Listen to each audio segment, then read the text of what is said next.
Wow, train station থেকে বের হয়ে এত সুন্দর একটা ভিউ দেখে আসলেই মনটা ভালো হয়ে গেছে। যাই হোক, আসসালামু আলাইকুম, আমি শাহাবুদ্দিন। চলে আসলাম আজকে সুইজারল্যান্ডের ছোট্ট একটি শহর লুগানোতে ঘুরতে। পুরো ইউরোপ জুড়ে এখন সামারের ভ্যাকেশন চলছে, আর সামারের ভ্যাকেশনে কোথাও ঘুরতে না গেলে পুরো সামারটাই বৃথা মনে হয়। যাই হোক, চলে আসলাম আজকে আমি একাই ঘুরতে, হুট করে রেজিস্ট্রেশন নিয়ে সুইজারল্যান্ডের এই ছোট্ট শহরে।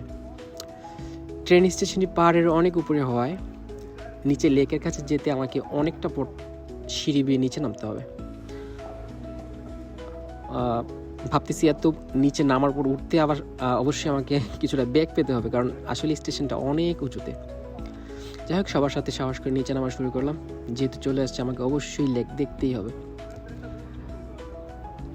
সুইজারল্যান্ডের প্রত্যেকটা শহর অনেক সুন্দর। সুইজারল্যান্ডের আনাচে কানাচে আসলেই প্রাকৃতিক সৌন্দর্যের এক লীলাভূমি। এটাকে বলা হয় ভূস্বর্গ, পৃথিবীর স্বর্গ বলা হয় সুইজারল্যান্ডকে। যাই হোক, এটা হচ্ছে সুইজারল্যান্ডের দক্ষিণাঞ্চলের একটি শহর। এখান থেকে দেখেন অনেক উঁচুতে, কিন্তু আমি এখনও নিচে নামতে আমাকে অনেকটা হাঁটতে হবে। যাই হোক, নিচে নামতেই হবে যেভাবেই হোক।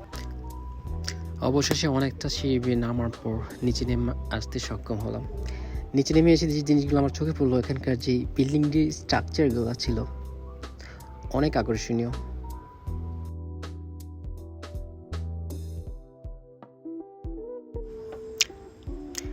চলে আসলাম সেই কাঙ্ক্ষিত প্লেস, নীল পানির সেই লেক।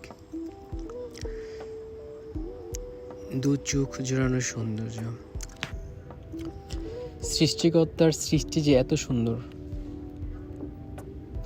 সত্যিই মনোমুগ্ধকর।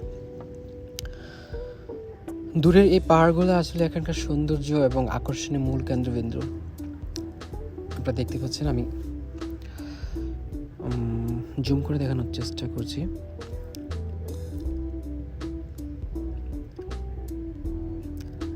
পাহাড়ের ঢালে ঢালে আমরা দেখতে পাচ্ছি যে বাড়ি, মূলত সুইসরা ওখানে বসবাস করতে পছন্দ করে। পাহাড়ের যে নীরব স্তব্ধতা তাদেরকে টানে।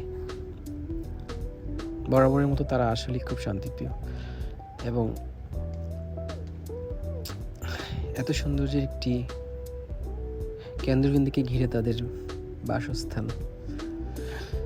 এটা একটা বাসা। I don't know what kind of house is that. আপনারা দেখতে পাচ্ছেন যে চারপাশে লেকের পাশে যে ফ্লাওয়ারগুলো, এগুলো দেখে মনে হচ্ছে plastic, but natural. It's natural. আমার মনে হয় শুধু সামারি সিজনে এই ফ্লাওয়ারগুলো আসলে ফুটে। আই ডোন্ট থিঙ্ক উইন্টার এগুলো থাকে, মনে হয় না, কারণ উইন্টার তো আসলে বরফের চারদিক ঢাকা পড়ে যায়। সো ফ্লাওয়ারের সাথে এই নীল পানির লেক ভাষায় প্রকাশ করার মতো না। যাই হোক, সবাই যার যার মতো করে এখানকার সৌন্দর্য অবলোকন করছে, তার মাঝে আমিও একজন।